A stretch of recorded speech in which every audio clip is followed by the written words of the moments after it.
Baik, di Sapa Indonesia Pagi, saya masih berbicara dengan Bang Edwin Partogi, ada Bu Eva dan juga Bang Martin yang masih bergabung bersama kami.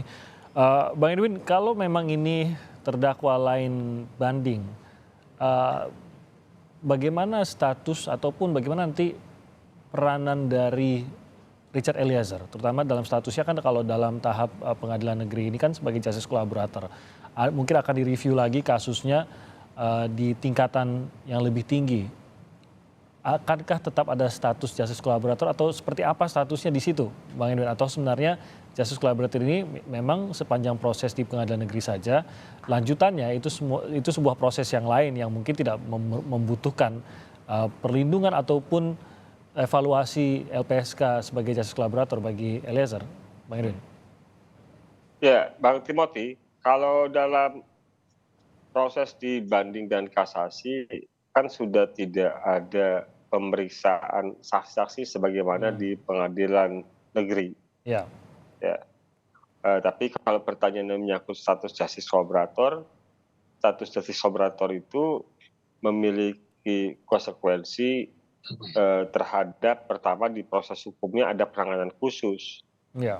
Kemudian setelah menjelang vonis ada rekomendasi dari LPSK yang kemarin juga sudah dipertimbangkan oleh majelis hakim. Pada tingkat vonis kalau dia sudah inkrah, Timothy, maka akan ada pemenuhan hak-hak narapidana. Jadi nanti yang juga akan mendorong pemenuhan hak narapidana Eliezer sebagai justice collaborator adalah LPSK yang akan berkoordinasi dengan Menteri Hukum dan HAM. Jadi bukan hanya ketika proses pemeriksaan di pengadilan, Timothy, tetapi sampai juga dengan ketika sudah menjalani masa tahanan. Oke. Gitu, Pak. Jadi sampai selesai masa tahanannya itu ya, Bang Edwin ya? Iya, kan kita akan memastikan bahwa hak-hak dia sebagai justice collaborator dipenuhi. Jadi, Timothy, sekarang itu ada peraturan Menteri Hukum dan HAM yang memang mensyaratkan bagi terpidana tindak pidana tertentu, ya, itu kalau mau mendapatkan remisi tambahan dan lainnya itu harus mendapatkan status justice collaborator dari LPSK. Ya. Jadi banyak narapidana itu mengajukan justice collaborator ke LPSK dan itu yang sebenarnya kelanjutan dari Undang-Undang 31/2014 yang memang LPSK itu masuk sampai wilayah pemenuhan hak-hak narapidana justice collaborator. Gitu, Bang Timothy. Oke, berarti masih akan terus mengawal LPSK, akan mengawal justice collaborator dalam hal ini Richard Eliezer hingga akhir masa pidananya dijalankan. Bang Martin, Ya. adanya kemungkinan banding oleh terdakwa lainnya, tampaknya dari tim kuasa hukum keempat terdakwa lain selain Eliezer ini sudah mempersiapkan untuk banding. Walaupun tadi kita sudah membahas keluarga sudah terpenuhi rasa keadilannya, tapi ada kemungkinan itu pun akan terusik karena upaya banding tersebut. Bagaimana mengawalnya, khususnya bagi keluarga yang mungkin akan terusik oleh hal ini, Bang Martin? Enggak, bukan terusik ya, Bang Timothy. Karena banding itu kan hak ya. Jangan kita membuat suatu komunikasi yang arahnya nanti malah jadi bias gitu. Nah, saya justru melihat bahwa terhadap terdakwa Ferdy Sambo itu wajib banding ya, karena ini vonis maksimal. Saya pikir kalau nggak banding ini hal yang sangat mengerikan gitu loh. Justru saya dukung wajib itu banding. Nah, namun untuk terdakwa yang lain, karena banding ini selain resikonya, selain rewards-nya bisa mengurangi hukuman, tapi ada resiko juga hukuman itu ditingkatkan gitu ya. Nah, kalau kita berbicara Putri Chandrawati tadi, Dr. Eva mengatakan bahwa pendapat dengan kami bahwa selain sebagai trigger, provokator ataupun pemicu, yang bersangkutan juga adalah intellectual dader. Nah, hakim itu makin tinggi, ilmunya pasti ilmu dan pengalaman itu lebih tinggi gitu ya. Walaupun ada indikasi ke arah yang lain gitu ya kalau kita kaitkan dengan metalegal, tapi secara keilmuan dan juga secara pengalaman lebih tinggi. Nah, saya curiga nanti kalau mereka mengajukan banding, selain berpeluang mendapatkan rewards, ada peluang juga untuk diganjar hukuman yang lebih tinggi. Jadi ada resikonya bagi mereka sebenarnya ya? Betul. Nah, tapi kalau dikaitkan dengan apa kira-kira yang bisa kami lakukan ya, kalau banding itu kan prosesinya memang tertutup. Ya. Tapi kan kalau di dalam eh, apa namanya sistem yang elektronik, sekarang kita bisa pantau apakah berkas sudah masuk, ya, sudah di mana berkasnya. Nah nanti pas deket-deket mau pembacaan putusan itu nanti kita bersuara tuh, Bang Timothy, ya. Ataupun pada saat berkas masuk untuk apa? Untuk ya memberitahukan ataupun memberikan sinyalemen bahwa I'll be watching you gitu loh. Kami masih memantau ini. Nah, saya pikir hanya itu ya yang bisa kami lakukan karena kami juga bukan para pihak langsung yang beracara, Iya. ya. Dan kami juga memiliki kewenangan terbatas. Jadi ya hanya itu secara profesi yang bisa kami lakukan. Namun ada beberapa acara lain ya. Seperti contoh begini. Kami ini kan 9 orang ya, dan masing-masing kami ini datang dari latar belakang yang berbeda-beda ya, dan juga mempunyai networking ya yang berbeda-beda juga. Nah kalau kita gunakan networking ini dalam hal positif ya, itu kan juga bisa menjadi bantuan gitu ya untuk Mengawasi. dalam penegakan hukum ataupun proses yang akan berlanjut nanti. Saya pikir hanya itu aja Bang Timothy, nggak ada lagi yang bisa kita lakukan. Oke, saya ke Bu Eva. Kita mendengar bagaimana hakim mempertimbangkan, mendalami dan membaca amicus curiae yang diajukan.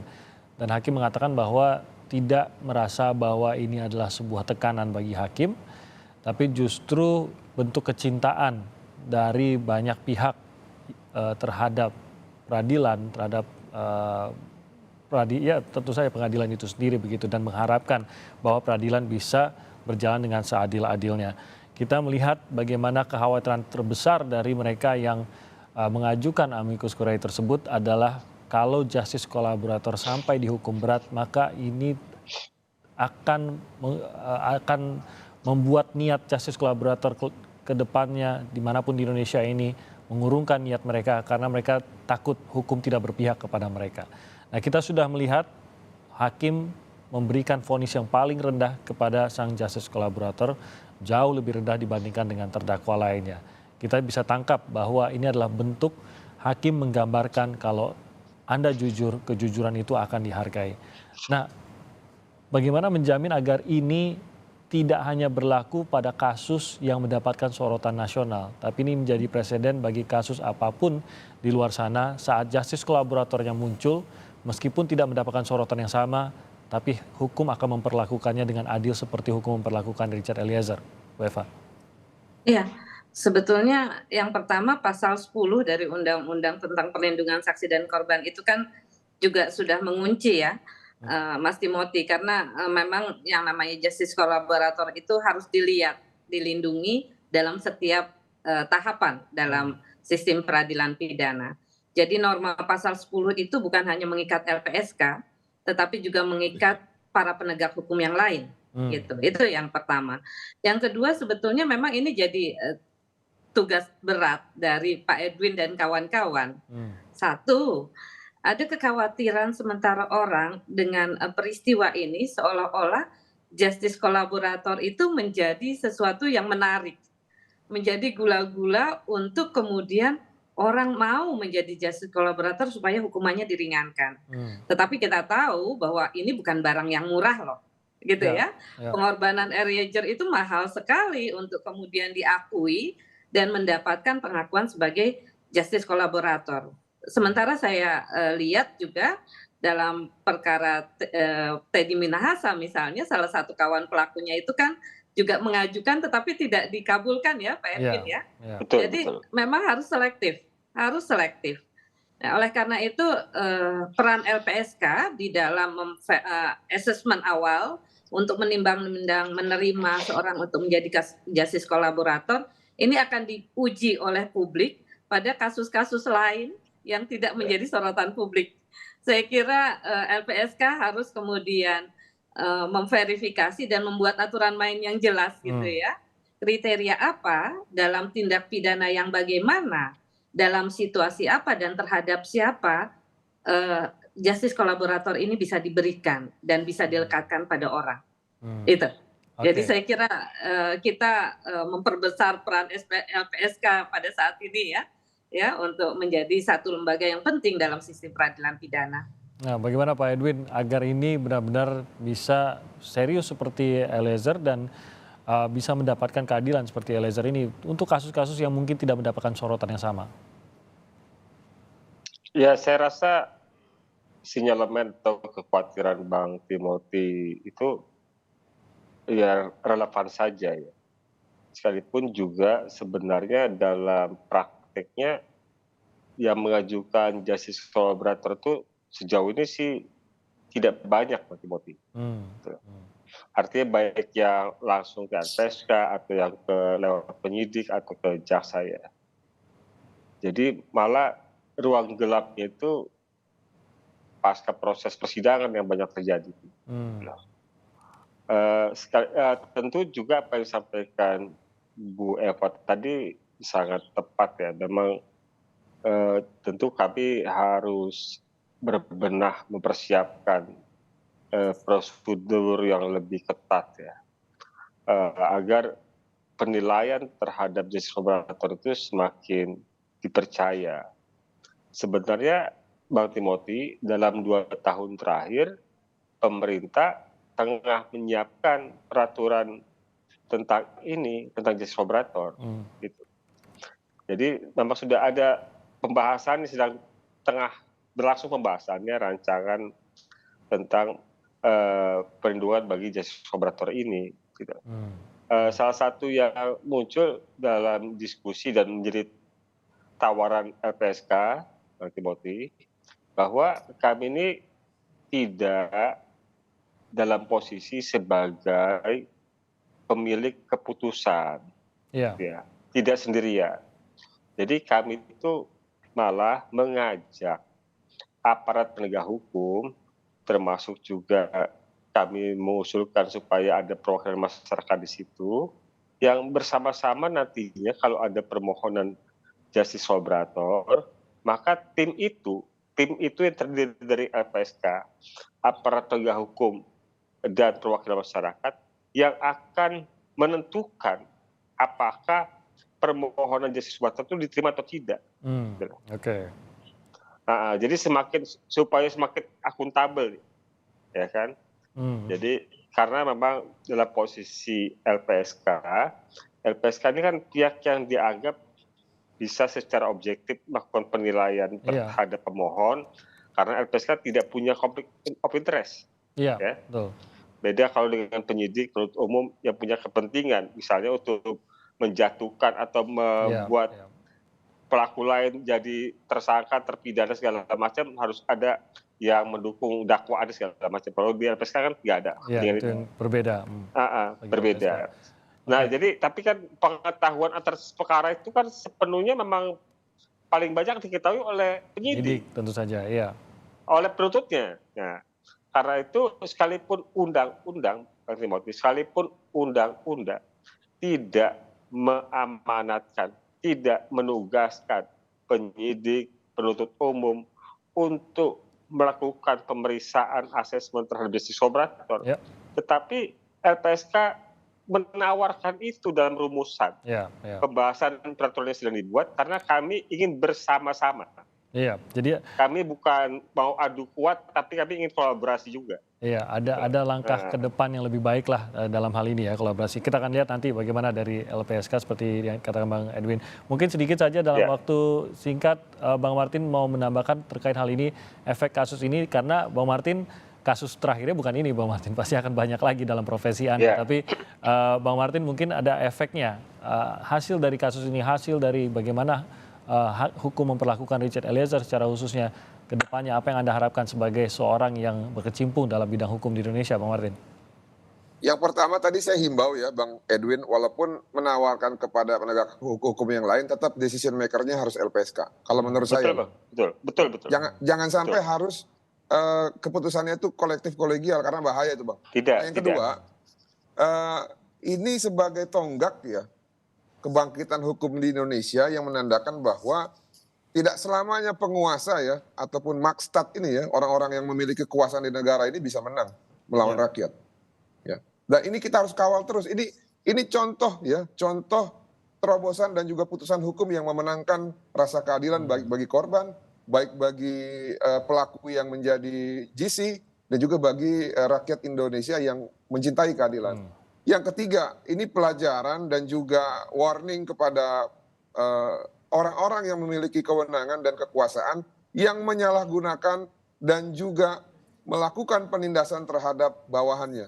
Jangan lagi sekali-sekali lagi ada yang berani melakukan hal tersebut karena kita sudah buktikan bahwa orang yang tertindas, orang yang ada di level bawah itu bisa menang melawan orang ataupun oknum-oknum penguasa yang mencoba untuk membantu mantan dari pejabat tersebut. Demikian, Bang. Terima kasih. Oke, terima kasih Bang Martin. Mungkin Bu Eva punya catatan sedikit untuk menutup. Iya, satu hal bahwa tadi saya sebutkan tentang restoratif justice ya. Ya. Jadi memang kalau kita melihat restoratif justice ini kan tadi kasus ini menggambarkan bahwa restoratif justice itu tidak transaksional. Ya. Tadi tidak ada tawaran-tawaran atau murni saja begitu ya, permintaan maaf kemudian pemaafan berjalan secara natural dan pada akhirnya itu yang kemudian mengetuk hati hakim untuk kemudian menjatuhkan hukuman yang ringan di luar statusnya sebagai justice kolaborator. Karena sesungguhnya justice kolaborator itu bagian dari instrumen restoratif ini menurut saya yang menunjukkan satu upaya yang luar biasa untuk menggambarkan tanggung jawab. Saya bertanggung jawab dan saya minta maaf. Saya salah gitu ya. Itu. Jadi ini contoh juga. Contoh yang baik di mana hingar-bingar restoratif justice ini. Mas ini luar biasa.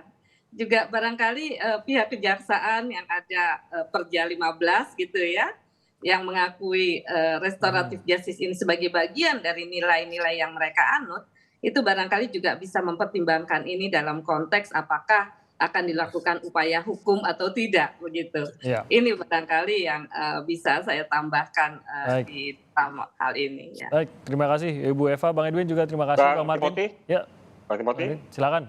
Ada yang mau disampaikan singkat? Ya, jadi begini Pak Timothy. Kementerian lembaga itu semuanya adalah pelaksana undang-undang. Ya. Jadi kita menjalankan apa yang diperintahkan oleh undang-undang. Reward penghargaan kepada Richard sebagai justice collaborator adalah sesuatu hal yang juga sudah diatur oleh undang-undang. Oke. Jadi apa yang diputuskan oleh hakim adalah merujuk pada undang-undang. Jadi sebaiknya jaksa menahan diri atau menganalisa, mempertimbangkan untuk tidak perlu dilakukan upaya banding karena tentu hal itu bisa dinilai bertentangan dengan ketentuan undang-undang, apalagi hanya merujuk pada SOP. Jadi kami berharap kita semua menghormati putusan hakim sebagai bagian dari pelaksanaan undang-undang perlindungan korban, kepastian hukum buat justice collaborator. Demikian Bang Timothy. Imbauan dari LPSK untuk kejaksaan, masukan dari LPSK. Terima kasih banyak Bang Edwin, Bu Eva, dan juga Bang Martin. Terima kasih banyak sudah bersama kami pada pagi hari ini. Mungkin kedepannya kita akan sedikit lebih jarang bertemu setelah kasus ini selesai. Tapi saya berharap Bapak Ibu sehat semua. Kita bertemu lagi dalam kesempatan lain. Terima kasih banyak Bang Martin, Amin. Bu Eva. Terima kasih. Terima kasih. Terima kasih Bang Edwin. Terima kasih. Baik, assalamualaikum.